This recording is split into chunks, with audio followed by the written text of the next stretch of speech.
All right, I'm going to show you the integrals that are logarithms. Um, to take an integral of a logarithm requires a technique called integration by parts, which is like not taught till chapter 8. So this is an integrals that the answer are logarithms, okay? I'm going to do it in two parts. It turns out our other four trig functions, besides sine and cosine, require natural log, are done this way. So I will do a video on just teaching you how to take the integral of those four trig functions, okay? All right, so here's kind of, if you remember the derivative of natural log, it was 1 over the function times the derivative. So and technically the derivative was on top and the function was on the bottom. So going backwards, if the derivative is on top and the function's on the bottom, so in a sense the way I say it in class or the way we say it is like, is the top the derivative of the bottom? Okay? So if the top function is derivative of the bottom, then your answer is just going to be ln of the bottom. And it's that quick. It's a quick, easy, if it happens. So what I want to train you guys to do is, every time you have a fraction problem, you look for ln first. Okay? Now we're going to have some other things we look for second, and then we'll have, what do we look for third and all that stuff. So anytime I have a fraction, I look for ln. I'm like, is top derivative the bottom? Do that. So if you look at this one real quick here, well, let me show you this one real quick. The basic case of integral of 1 over x, because see, top is derivative of the bottom, derivative of x is 1, it's just ln x. That is why that was one that you couldn't do the other way. Like if you brought that up and then try to take an integral by adding one like our old, basic way, you would get x to the 0 over 0. It doesn't work. This is the only time we couldn't do it. It's because the answer is natural log. All right, so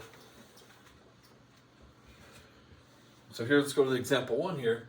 The top's the exact derivative of the bottom. The derivative of x cubed minus 5 is 3x squared. So my answer is ln absolute value of the bottom. All right, so it's always ln of absolute value of the bottom, because remember, we can't take a log of a negative number 0, so we have to maintain the problem's positive, okay? Example 2, the derivative of bottom is 4x cubed. So I'm missing a 4, just like we did in substitution. If we're missing it, then we have to adjust for it. Once you make top derivative of the bottom, your answer, again with your adjustment,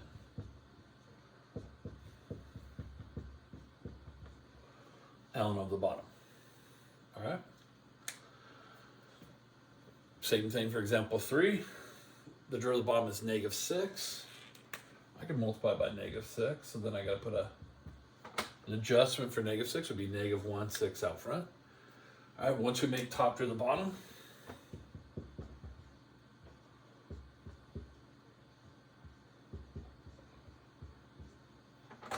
and my thing will be negative 1/6 ln of my 1 and my absolute value look blended there. That's a 1 there. I'll make it a little smaller there. ln of absolute value at the bottom. Exactly what it is. All right. Now, since the derivative of tangent is secant squared, top's for the bottom. So this would just be ln of tangent. And we're done. And where people kind of get some of these confused is, it doesn't matter if I have a number over here. Like if I have plus 7, top still derivative of the bottom. But my answer would be ln of tangent x plus 7 plus c. All right, so you're always taking ln of the whole bottom, and that's where some people mess up. All right, some people, like if there was a plus 7 there, and their answer won't have the plus 7. You have to. That's how you designate between the different ones anyway. So, all right, so here's that basic case I mentioned earlier, but with numbers, so we can actually see how we plug in here and how the absolute value works. The integral of 1 over x is ln of absolute value of x from negative 6 to negative 2. All right, remember we plugged in the top number first. Now, this is why we got to remember to put the ln in, is the absolute value, on the ln, because if I plugged in negative 2 without the absolute value, then I go ln of negative 2, that's not possible. So when I plug in negative 2, I have absolute value of negative 2, which is 2. So I have ln 2 minus ln 6. And one of the things that surprises me is, look, those bars mean absolute value, which means make it positive. If you have a negative number, it turns into positive. If you have a positive, it stays positive. And it's weird how students will plug in 2 and they'll say absolute value of 2 and they'll leave the bars there. You're like, absolute value of 2 is 2. Usually the bar should disappear anytime there's a number there. All right, we take the absolute value every time. So ln2 minus ln6. And we're done, but again, we learned that if we have subtraction logs, we can divide them and get ln of 1/3, 2/6. Now, if you want to clean that up even further, you know, 1/3 is 3 to the negative 1, which is negative ln3. Those are all the same answer.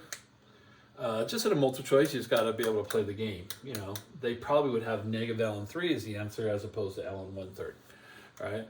So it doesn't matter. I'll accept anything that's right. So will AP test, but on a multiple choice, you're at the mercy of who wrote the question.